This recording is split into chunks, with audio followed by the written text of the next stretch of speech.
धीरे रे मना धीरे सब कुछ होई, माली सींचे 100 घड़ा ऋतु आए फल होई। क्या आपको याद है कि आपको जब जब साइकिल मिली थी तब आप अपने घर वालों के सामने कितने गिड़गिड़ाए थे, कितने रोए थे, या फिर आपने अपने दोस्तों को कंपेयर किया था कि हमारे दोस्त के पास साइकिल है, मेरे पास तो साइकिल ही नहीं है। तब आपके घर वाले आपको साइकिल लेके आए होंगे। ऐसी हमारे जीवन से जुड़ी हुई साइकिल को लेकर एक ना एक कहानी बिल्कुल है। इसी कहानी की से आधारित देश में एक मूवी आ रही है जिसका नाम है बाइसिकल डेज, जो कि 14 अप्रैल को आपके नजदीकी सिनेमा हॉल में रिलीज होने वाली है। एक खास बात यह है कि इस मूवी को बनाया मध्य प्रदेश के लोगों ने है।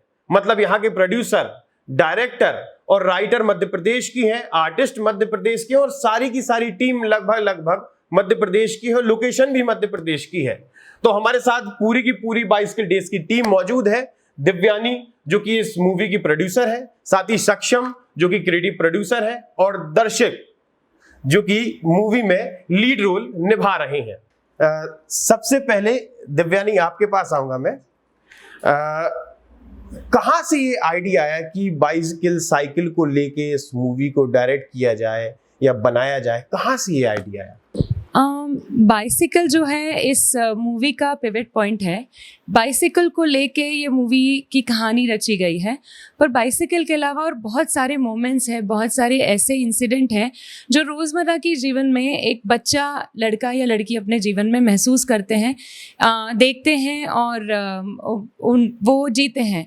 तो बाइसिकल का मुझे एक किस्सा याद आ रहा है कि मेरे कुछ मतलब मैंने खुद ने ये किस्सा देखा हुआ है कि बच्चे हैं और कुछ 6-7 बच्चों का ग्रुप है। उनमें से एक बच्चा किसी चीज़ को लेके उपेक्षित रह जाता है, तो बाकी बच्चे भी बोलते हैं कि हमें वो चीज़ नहीं चाहिए, हमारे दोस्त को नहीं मिली तो हमें भी नहीं चाहिए। सो कहीं ना कहीं मुझे ऐसा लगा कि ये जो दोस्ती है, ये जो बचपना है, इसको लेके एक फिल्म बनाई जा सकती है। सो कहीं ना कहीं मतलब मुझे भी ऐसा लगा कि चलिए इस पे काम किया जा सकता है। तो बाइसिकल एक पिवट पॉइंट है, बाइसिकल एक कहानी का मुख्य पार्ट है, बट इसके अलावा भी कहानी बहुत सारी चीज़ों के इर्द गिर्द घूमती है। जब इस पूरे पोस्टर को देख रहा था मैं, तो इसमें producer Divyani, director Divyani, writer Divyani, तो किस तरीके से आपने इस पूरी मूवी के लिए पिच किया है और क्या दूसरे लोगों से भी आपने संपर्क करने की कोशिश की थी? क्योंकि दूसरे बैनर्स जब देखते हैं तो प्रोड्यूसर कोई और होता है, डायरेक्टर कोई और होता है, राइटर कोई और होता है, तो कैसे ये सारी चीजें संभव हो पाएंगे? सारी की सारी चीजें सिर्फ दिव्यानी कर रही है इस मूवी में। जब मैं कॉलेज में थी तो लिखा करती थी, बहुत छोटी छोटी कहानियाँ लिखा करती थी। तो मुझे लगा कि एक जो ऑडियो विजुअल मीडियम होता है वो ज़्यादा बेहतर होता है किसी को अपने थॉट्स बताने के लिए, किसी को अपनी कल्पना बताने के लिए। सो मैंने लिखना चालू किया और सोचा कि क्यों ना मैं भी कोशिश करूं इस फील्ड में, मैं भी प्रयत्न करूं कि मेरी भी जो कहानियाँ हैं वो पर्दे पे आएँ और काल्पनिक जो भी दृश्य मैंने सोचे हुए मेरे दिमाग में वो पर्दे पे आए। सो इस तरीके से राइटर डायरेक्टर तो मैं मतलब बनना चाहती थी, बट प्रोडक्शन का जब कोविड का पहला लॉकडाउन लगा, हम सब घर में थे और सब लोग कुछ नया ट्राई कर रहे थे। कोई पुरानी चीज़ें उठा के देख रहा था, कुछ नया, एग्जैक्टली सब लोग कर रहे थे। सो जो मेरी पुरानी लिखी हुई कहानियाँ थी उनको मैंने रिवाइव करना चालू किया। ये कहानी मेरे सामने आई जो कुछ 40 पन्नों की मैंने लिख के रखी हुई थी कभी 5-6 साल पहले। तो मैंने सोचा कि ये एक परफेक्ट कहानी है जिसपे as an independent film maker या एज अ डेब्यूटेंट डायरेक्टर मैं काम कर सकती हूँ। थोड़ा सा सब्जेक्ट बहुत अच्छा है तो मैंने सोचा काम किया जा सकता है। कोविड पूरा जो फर्स्ट लॉकडाउन था उसमें हमने स्क्रीन प्ले पूरा तैयार किया, 4-5 महीने लगे। फिर हमने लोगों को पिच करना चालू किया। बट एक बात मैंने एक देखा है इंडस्ट्री का, या मैं कहूँगी कि सब लोगों को मैं इसमें गिनती नहीं हूँ, पर एक बहुत बड़ा वर्ग है जो बच्चों की जो कंटेंट है या फिल्म है उनके लिए बहुत प्रोत्साहन नहीं मिलता उस वर्ग से। सो काफ़ी जगह मैंने ट्राई किया, बहुत लोगों को स्क्रीन प्ले भेजा, बहुत लोगों को पिच किया, हम लोगों ने बहुत सारे लोगों के साथ डिस्कस भी किया, पर कहीं ना कहीं लोग कतरा रहे थे बच्चों का कंटेंट प्रोड्यूस करने में, क्योंकि हर किसी को ये लगता है, और काफ़ी सारे उदाहरण भी होते हैं, जब इंडिपेंडेंट फिल्म मेकिंग आप करते हो या पहले डेब्यू करते हो, तो वो एक कॉन्फिडेंस गेन करना एक बच्चों की कहानी पे, वो थोड़ा सा डिफ़िकल्ट हो जाता है। तो लोग कहीं ना कहीं कतरा रहे थे, लोग कहीं ना कहीं बोल रहे थे कि यार ये या तो चालू नहीं होगा या बनेगा तो रिलीज़ नहीं होगा कहीं ना कहीं। और वो स्वाभाविक था, क्योंकि हम देख रहे हैं आज का जो हमारा सिनेरियो चल रहा है, आज का जो मार्केट चल रहा है, बच्चों का कंटेंट उतना अच्छा कर नहीं पा रहा वेरियस रीजंस की वजह से। तो बट हमें था कि मतलब मैं और मेरी जो टीम थी, छोटी सी टीम उस समय थी, हमें था कि नहीं, इसको बनाना है और आगे बढ़ना है, ये कंटेंट ऐसे जाने नहीं दे सकते हम लोग, और इसी कंटेंट पे आधारित हम, ये एक ऐसी परीक्षा है जिसको अगर हमने पास कर लिया तो हमें आगे का सफ़र थोड़ा सा आसान रहेगा। तो हमने सोचा कि जो भी थोड़ा बहुत हमारे पास फंड्स हैं वो लेते हैं और इस फिल्म को बनाना चालू करते हैं। कोविड 1 और कोविड 2 के बीच में जो भी थोड़ा सा एक ढील मिली थी, एक थोड़ा सा रिलैक्सेशन मिला था, उसमें हमने फिल्म को शुरुआत की और शूट किया। फिर कोविड 2 आया और 6 महीने के लिए काम बंद हो गया, फिर धीरे धीरे काम चालू हुआ और हमने कंप्लीट किया। देखते हैं कि मध्य प्रदेश की ही प्रोड्यूसर है, मध्य प्रदेश की ही डायरेक्टर है, मध्य प्रदेश के ही आर्टिस्ट हैं, मध्य प्रदेश के ही क्रिएटिव प्रोड्यूसर हैं, साथ ही लोकेशन भी मध्य प्रदेश की है। तो मध्य प्रदेश और मुंबई में, चूंकि मुंबई हब है प्रोडक्शन का, और मध्य प्रदेश में काम करना कितना अलग हो जाता है, इन दोनों में कितना अंतर है? शूटिंग मैं कहूँ तो मध्य प्रदेश में शूट करना बहुत आसान है। 3 साल पहले जो भी नीतियाँ या 4 साल पहले जो भी सरकारी नीतियाँ आई हैं, उस वजह से शूटिंग बहुत आसान हो गई है। मेरे लिए भी शूटिंग की परमिशन निकालना 2 दिन में मेरी शूटिंग की परमिशन आ गई थी, क्योंकि जस्ट मेरी डेट आने वाली थी और पोर्टल चालू हुआ था, तो काफ़ी सपोर्ट मिला मुझे मध्य प्रदेश फिल्म डिवीज़न से। उसके बाद मैं कहूँगी लोकेशन बहुत खूबसूरत है, अनएक्सप्लोर्ड लोकेशन है, और सबसे बड़ी बात है कि लोगों का सहयोग मिलना। मतलब मध्य प्रदेश में इंडस्ट्री भी नहीं है और लोग भी चाहते हैं करना, तो जहाँ लोगों का सहयोग मिलता है वहाँ हमेशा से चीज़ें आसान होती हैं। पर कहीं ना कहीं प्री प्रोडक्शन और पोस्ट प्रोडक्शन में आई वुड से कि थोड़ा सा मध्य प्रदेश अभी काम कर रहा है। लाइक लास्ट के 3 महीनों में जो ट्रेमेंडस चेंज मैंने देखा है, पोस्ट प्रोडक्शन के काफ़ी सारे स्टूडियो आ गए हैं, काफ़ी सारी चीज़ें ऐसी हैं जो यहाँ पर भी अवेलेबल है। 2 साल पहले थोड़ा कम था, बट शूटिंग के मामले में कलाकार बहुत अच्छे हैं, सबको बहुत मतलब सिंस शूट इतनी सारी हो रही है, इतना रिलैक्सेशन है, और मतलब मध्य प्रदेश इस शूटिंग फ्रेंडली स्टेट है, उसलिए उसके चलते लोगों को भी, जो आर्टिस्ट हैं या जो टेक्नीशियंस हैं, उनको भी काफ़ी भरपूर काम मिल रहा है। तो आई वुड से कि मुंबई से ज़्यादा आसान है शूट करना, बट जहाँ पे पोस्ट प्रोडक्शन की बात आती है, जहाँ पे फिल्म कंप्लीट करने की बात आती है, वहाँ पे कहीं ना कहीं हमको मुंबई की तरफ देखना पड़ता है, या जो बड़े हब हैं लाइक हैदराबाद है, चेन्नई है, या कोई ऐसी इंडस्ट्री को देखना पड़ता है जहाँ पे हमें वो सारी सहूलियतें आसानी से उपलब्ध हों। कुल मिला के कई दिन से ये काम जहाँ पर चल रहा है, तो वहीं से जो है संसाधन उपलब्ध हो पाते हैं। अभी मध्य प्रदेश में थोड़ा समय लग रहा है, लेकिन मैं ये कहना चाहूँगा कि मुश्किल से 1-2 साल में जितनी व्यवस्थाएं मध्य प्रदेश में हो जाएंगी, उतनी ही इस समय मुंबई में रहेंगी। दूसरी चीज़ ये है कि मध्य प्रदेश में क्या और भी लोकेशन है, कुछ और भी प्रोजेक्ट्स आपके लगातार काम कर रहे हैं कि मध्य प्रदेश को किस प्रकार से एक्सप्लोर कर सकते हैं, मध्य प्रदेश के बारे में किस प्रकार के प्रोजेक्ट्स चल रहे हैं? सिंस एक जुड़ाव मतलब यहीं परवरिश हुई है, यहीं पे पैदा हुई हूँ, मध्य प्रदेश की हूँ, तो ऑफ कोर्स मुझे ऐसा लगता है कि आगे भी जो प्रोजेक्ट है, क्योंकि मध्य प्रदेश में बहुत सारे अनएक्सप्लोर्ड लोकेशन भी हैं, और मेरी जो कहानियाँ हैं, जब कहानीकार कोई कहानी कहता है ना, तो कहीं ना कहीं वो उस जगह को इमेजिन करके वो लिखता है, मतलब 50-60% तो वो अपने आप को वहाँ पे ट्रांसपोर्ट करके ही लिखता है। तो मेरी कहानियों में कहीं ना कहीं मध्य प्रदेश की झलक होती है, क्योंकि कल्चर वहीं का बिलोंग करती हूँ मैं, तो ऑब्वियसली मैं मध्य प्रदेश में ही आगे कुछ प्रोजेक्ट शूट करना चाहूँगी। एक और प्रोजेक्ट लिख के रखा है, ये कंप्लीट होने के बाद आई होप वो जल्दी स्टार्ट हो, और हम लोग सोच रहे थे कि हिस्टोरिकल कोई लोकेशन मिले तो वहाँ पे शूट करेंगे, उसकी रेकी चालू करना है हम लोगों को। सारी चीज़ों को देखने के बाद ये लगता है कि जब आप बच्चों पर आधारित किसी मूवी को बनाती हैं, किसी पारिवारिक मूवी को बनाती हैं, तो चुनौतियां भी कई आती हैं सामने। किस प्रकार की चुनौती आती है? क्योंकि हम देख रहे हैं कि आज के समय पर एक बालक अपने माता पिता के साथ बैठकर मूवी नहीं देख सकता। बच्चों के लिए कोई ऐसा प्लेटफॉर्म नहीं है, बच्चों के लिए कोई मूवी नहीं आती है। जब हम शुरू करें, जब हमारी जनरेशन की बात की जाए तो कुछ मूवीज आती थी, फिर जैसे आप ही ये मूवी बना रही हैं, तो कितना अंतर आ जाता है दोनों, किस प्रकार की चुनौतियां आती हैं? हम लोग जब इस फिल्म को हम लोगों ने थिएट्रिकल रिलीज करने का सोचा तो हम लोग कभी कभी रेट्रोस्पेक्टिवली अपने बचपन को याद करते थे, जब हम स्कूल की तरफ से या अपने पेरेंट्स के साथ फिल्म देखने जाया करते थे। कोविड के बाद कहीं ना कहीं बच्चों का सोशल गैदरिंग भी कम हुआ है। एंटरटेनमेंट, हम म्यूजियम जा सकते हैं, हम कॉन्सर्ट में जा सकते हैं, बट वो जो एंटरटेनमेंट सिनेमा का होता है ना कहीं कम हुआ है। कंटेंट के कम होने के चलते भी वो कम हुआ है, या कोविड के चलते भी वो कम हुआ है। तो जैसे ये फिल्म हमने बनाई हुई है तो हम लोग वही सोच रहे थे कि एक वापस से वो एक कल्चर रिवाइव करना चाहिए जहाँ पे फैमिली सारी एक साथ बैठ के एक सोशल गैदरिंग का एंजॉय कर सके। लाइक हम लोगों ने काफ़ी सारी फिल्में अपनी फैमिली के साथ देखी हुई हैं। आज भी हमें याद है कि हम अपने पेरेंट्स के साथ या अपने दोस्तों के साथ वो फिल्में देखने जाया करते थे।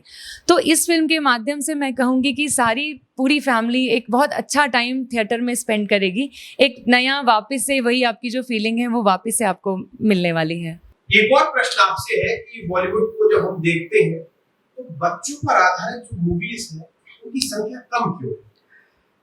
बॉलीवुड में हर साल अगर हम देखें तकरीबन सेंसर बोर्ड से 7 से 7,500 फिल्में सेंसरशिप में जाती हैं, और उनमें से सेंसरशिप के बाद बॉलीवुड से फिल्म रिलीज होती हैं मात्र 560, 570, 575। हम अगर देखें तो एवरेजन 1 से 1.5% ही बॉलीवुड में बच्चों की फिल्म के ऊपर कंटेंट होता है। बच्चों की फिल्म रिलीज करना, बच्चों की फिल्म बनाना, बच्चों के साथ काम करना एक चुनौतीपूर्ण काम होता है, जो कि टाइम टेकिंग काम है और बच्चों के बीच का काम है। यू सर्टिफिकेट वाला काम है जो इजीली पब्लिक तक पहुंचाना बहुत चुनौतीपूर्ण होता है। इसलिए बॉलीवुड वाले प्रेफर करते हैं जो हम आजकल OTT बंद कमरे की जो फिल्में प्लेटफॉर्म्स देख रहे हैं उनसे हटकर वापस हम हमारे पुराने दौर में जाएं, बच्चों की फिल्म पे जाएं, पारिवारिक फिल्मों में जाएं, जहां माँ बाप के साथ, भाई बहनों के साथ हम फिल्मों को देख सकें। इसलिए प्रयास कम लोग करते हैं कि हम बच्चों की फिल्म पर हाथ डालें। बिल्कुल, हमने प्रोडक्शन के बारे में बात की है। अब हम इस मूवी के लीड रोल दर्शित के पास चलेंगे। दर्शित, मूवी में आपका नाम है आशीष। तो जब आपको पता लगा कि अब हम मूवी में जो है वो एक लीड एक्टर के तौर पर आने वाले हैं, तो कैसा लगा? ऑब्वियसली अच्छा तो लगेगा। मैंने सबको जाके बताया कि मेरा ऑडिशन दिया, मैंने सिलेक्ट हो गया। कोई मान नहीं रहा था पहले, फिर मैंने घर में पूछवाया सबसे, फिर सबने माने और फिर सब खुश हो गए। फिर थोड़े टाइम बाद ऐसे बात हुई कैसे क्या होगा, बस। तो घर पे जब पापा से कहा कि पापा मैं मूवी में जो है मुझे रोल मिला है, और फिर जब पापा को पता लीड रोल मिला है, तो उस समय पापा ने क्या सोचा था कि कहाँ लगे हो, मूवी वगैरह कर रहे हो, कहाँ तुम मूवी वगैरह में इंटरेस्टेड हो, पढ़ाई लिखाई करो, तो क्या क्या कहा था? पहले तो पापा बोले थे रहने दे, फिर मम्मी लेके गई, तो फिर सिलेक्ट हो गया। फिर पापा ने बोले ठीक है देखते हैं, ऐसा ऐसा हुआ। फिर अब पापा ही सपोर्ट करते हैं। तो शुरुआत में पापा को भी भरोसा नहीं हो रहा? नहीं। तो अभी स्कूल जब जाते हो तो ये तो पता ही है कि लोगों को और तुम्हारे फ्रेंड सर्कल में क्लासमेट्स को ये पता होगा कि हाँ अब तुम एक बॉलीवुड सितारे बन गए हो, और कुछ दिन बाद तुम्हारी मूवी रिलीज होगी। जैसे लोग दूसरी मूवीज देखने जाते हैं, वैसे तुम भी बड़े पर्दे पे देखोगे। तो क्या अंतर आया? कुछ दोस्तों ने कुछ बात करने का तौर तरीका बदला है, क्लासमेट्स का कुछ रुझान बदला हो, टीचर्स ने कुछ बोलना शुरू किया हो? नहीं, अभी पहले तो मैंने किसी को बताया नहीं था, अभी फिर स्कूल में बताए, फिर अनाउंस हुआ था स्कूल में स्टेज में असेंबली के टाइम पे। तो फिर मेरे दोस्त के मैसेज आए कि अरे तूने कोई मूवी करी है क्या? सुबह मैम नाम असेंबली में बोल रही थी। फ्रेंड्स को नहीं पता था कि? नहीं, मैंने पहले कुछ लोगों को ही बताया था, फिर अब पता चला है। अब उसके बाद तो मैं स्कूल ही नहीं गया अभी तक। फिर क्या हुआ? फिर अभी असेंबली के जब नाम अनाउंस हुआ था उस दिन मैं एब्सेंट हो गया, तो मैं जा ही नहीं पाया। फिर उसके बाद मतलब अभी 3-4 दिन पहले ही हुआ था नाम अनाउंस, तो फिर मैं गया ही नहीं। अभी अब जाऊंगा कल परसों। चलिए, बहुत तुम्हें पता है कि ये बहुत बड़ी अपॉर्चुनिटी है तुम्हारे लिए कि अब तुम छिंदवाड़ा से सीधे मुंबई की तरफ रुख करोगे और मुंबई में फिर कई सारे, इस मूवी को बनने के बाद कई सारे जो है प्रोडक्शन हाउस तुम्हें पिच करेंगे। हमारे साथ क्रिएटिव प्रोड्यूसर सक्षम भी हैं। सक्षम, किस तरीके से देखते हैं कि मध्य प्रदेश में शूट करना कितना आसान है as compare to Mumbai? Madhya Pradesh में शूट करना आसान नहीं है, आसान बनाते हैं यहाँ के लोग, यहाँ का एम्बियंस, यहाँ की सुंदरता, यहाँ का वातावरण और काम करने की सरलता। बड़ी चुनौतियों के साथ हमारी डायरेक्टर ने यहाँ, क्योंकि रहने वाले सारी टीम, सारा क्रू मध्य प्रदेश का था, उन्होंने जिस तरीके से यहाँ पर ही प्लान किया कि हमको मध्य प्रदेश में ही शूट करना है, तो यहाँ की सबसे प्लस पॉइंट हम लोगों के लिए आई कि यहाँ का वातावरण काल, आपका बैकग्राउंड जो बॉम्बे में आप अगर देखें या किसी अन्य सिटी में देखें, पीसफुल है। यहाँ पे लोग आपको ज़्यादा डिस्टर्ब नहीं करते हैं, आपको अपने काम से मतलब रखते हैं, आपको ईजिली यहाँ से गवर्नमेंट की हेल्प मिल जाती है, ईजिली आपको लोकल पब्लिक की हेल्प मिल जाती है। यहाँ पे कुछ संसाधन ऐसे हैं जो बहुत ईजिली आपको यहाँ अवेलेबल हो जाते हैं। तो कई मायने में अगर देखें कि नया नया क्षेत्र है, तो नए नए क्षेत्र के हिसाब से यहाँ पे सुविधा बहुत अच्छी है। आसान है, बट आसान कुछ भी नहीं होता, कुछ नया प्रयास करने। अगर क्रिएटिविटी की बात की जाए तो मुंबई एक हब है।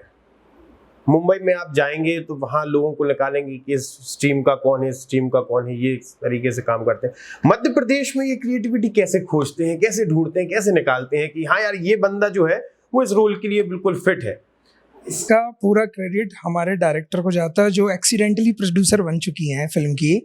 आप ये दर्शक को देख रहे हैं, दर्शित पहले ये 1 फीट छोटे थे जब इस फिल्म की शूटिंग हुई थी शुरू।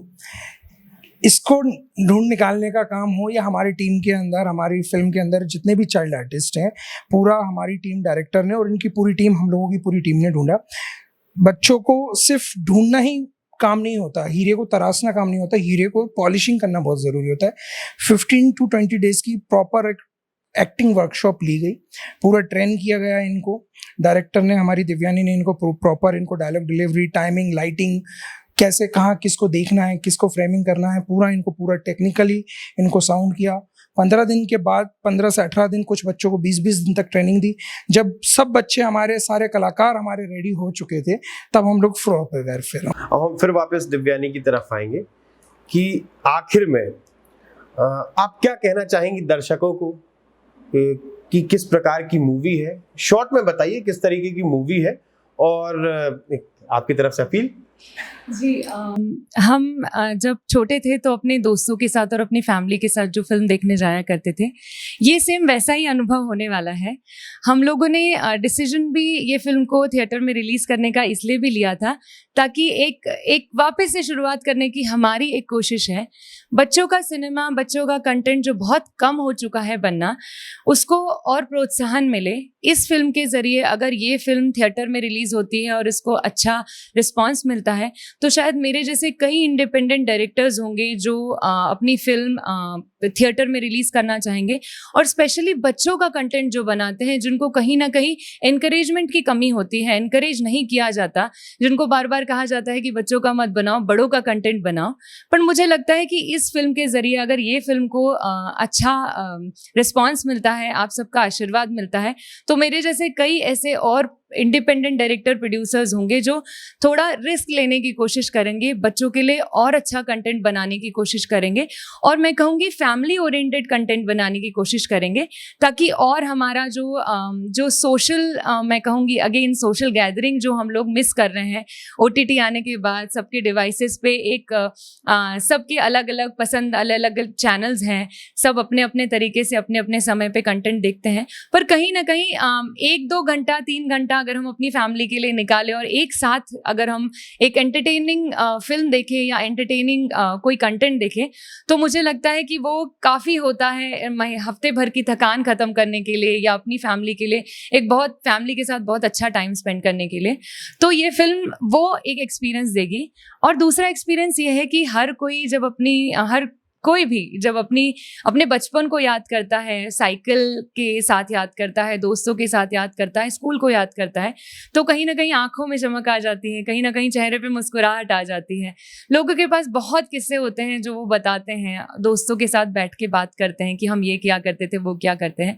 कहीं ना कहीं लोग अपने किस्से, अपनी कहानियाँ इस फिल्म में देखेंगे, अपनी कहानियाँ, अपने किस्से को इस फिल्म से रिलेट करने की कोशिश करेंगे।